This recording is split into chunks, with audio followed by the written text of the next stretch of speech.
Here's a check of today's top headlines, the news you need to know before you head out the door. Oklahoma Governor Kevin Stitt issued a 60-day stay of execution for death row inmate Richard Glossip.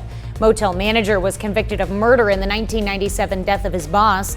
Republican governor's office said he issued the stay to let the State Court of Criminal Appeals complete its review of a petition for a new hearing.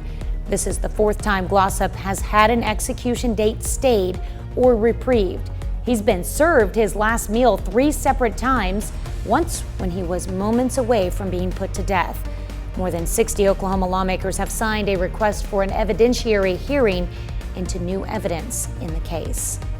A Joplin homeless man pleads guilty to an assault charge related to a stabbing.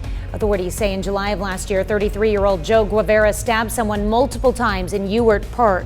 The victim survived. On Tuesday, Guevara pled guilty to first-degree assault.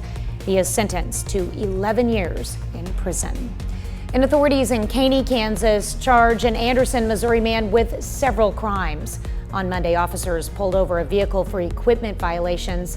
They say the driver, 43-year-old Benjamin Valley, was found with a hidden pistol as well as other weapons in the vehicle, one of which was reported stolen from Albuquerque, New Mexico.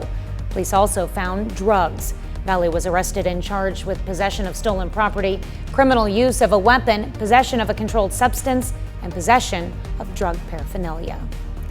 Kansas plans to do a partial hand recount of this month's decisive vote in favor of abortion rights after abortion opponents charged almost $120,000 to credit cards to cover the cost. We told you about how the recount had been delayed until those pushing for the recount could provide payment. The request originally asked for a recount in all 105 of the state's counties and was expected to cost $229,000.